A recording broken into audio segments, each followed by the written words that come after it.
Hey, how's it going, guys? Welcome to a $450 gaming PC build. Let's get right into this with the CPU. For the CPU of the build, I went with the Intel Pentium G3250A 3.2 GHz dual-core CPU for about $69 right now on Amazon. This is a really solid CPU, and don't let the dual-core name fool you. This is actually a very good CPU to run even the latest titles at decent settings if it's paired with a good graphics card. With this CPU, instead of going for something like an FX 6300, you save a couple bucks, and you can put that towards the graphics card, which in a gaming build is the crux of your build. But this CPU is still very good. It actually does overclocking pretty decently as well. Even with the stock cooler, you can get it reasonably high, but if you do want to, take it to 4 GHz, 4.2, pick up something like a Hyper 212 or something cheap like that, and that'll work fine for you. But this CPU is just fantastic for the price. For $69, like I said, it's 3.2 GHz. It's not going to excel at things like video editing and live streaming, but this is primarily a gaming build, and that's most of you guys want.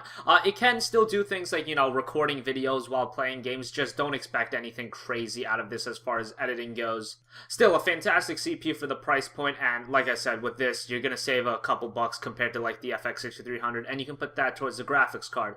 For the motherboard, I went with the MSI B85M-P33. This is a really good motherboard for about $50. I highly recommend it. Right now on Amazon, it's $50.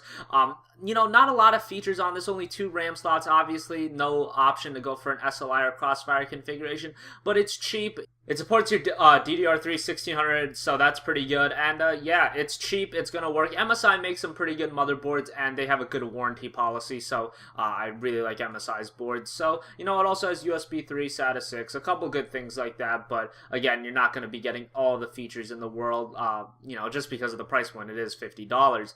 Moving on to the RAM, G.Skill Sniper Series 4GB, one 4GB stick running at 1600 MHz. Now, I only got one stick because getting one stick means that in the future you can just buy another stick of this RAM, and then you'll have dual channel of 8GB, which is what's preferable. I mean, 4GB can still run games today, but it's definitely being phased out of, the market just because the current consoles have 8GB of RAM. So developers are going to take notice to that and start utilizing 8GB of RAM. So it's a good idea to have that. Don't fret, though. 4GB can still run games. Just understand that maybe 6 months to a year down the line, it'd be a real good idea to pick up another stick of this RAM. And RAM is one of those things that's very easily upgradable, so don't worry about that. You just pop it in. It's literally like Legos. It's one of the easiest things to do. RAM's probably the easiest thing to upgrade, in my opinion. Moving on to the hard drive, Western Digital Caviar Blue 1TB, 7200 RPM. It's a 7200 RPM 1TB hard drive. Not much more to say. It's $56. 1TB's enough storage, I think, for a $450 build. Obviously, no SSD, but you're gonna keep all your games, your OS, all your movies, and pictures just on this hard drive. If you do want to pick up a 2TB or a 3TB, those cost about $30 to $40 more, depending on which manufacturer you buy it from. But a 1TB for most of you guys is gonna be fine, and I think that was a good fit for the build. For the GPU, XFX R9 270X 2GB double D video card, not the double D you're thinking, around $180 to $190 depending on where you shop. Very solid video card, highly recommended. This can run most titles at 1080p at decent settings and decent frame rates. The CPU will hold you back just slightly as far as 1080p gaming goes, but it shouldn't be too big of a problem. Again, graphics card is the main thing that games look for as far as running games, so like I said, it's the best to spend the majority of your money on the GPU. But with this GPU, you also get 2 free games from AMD's silver tier of games. That includes games like Sniper Elite 3, Murdered Soul Suspect, Thief, and a couple other titles that are constantly adding titles to their list. So you're getting a really solid GPU for about $180. You're getting 2 AAA titles, very good games to pick from, and it's a really good GPU for 1080p gaming. Can't go wrong with this one. I think it's a very good choice for your build.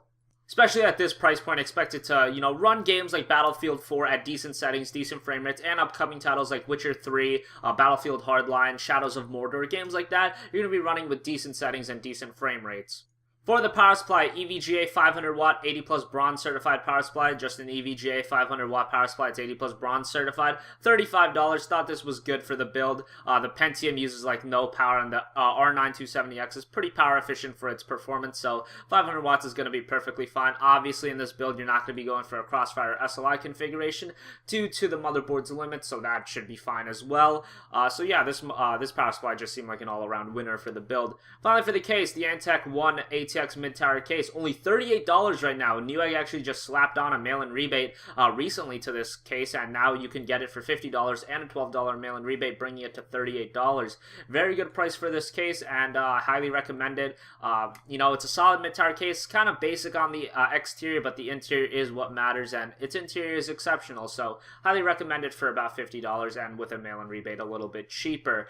Thanks for watching this video, guys. Remember to hit that subscribe button, like this video, comment with your suggestions for future videos, and I will talk to you all later. Goodbye.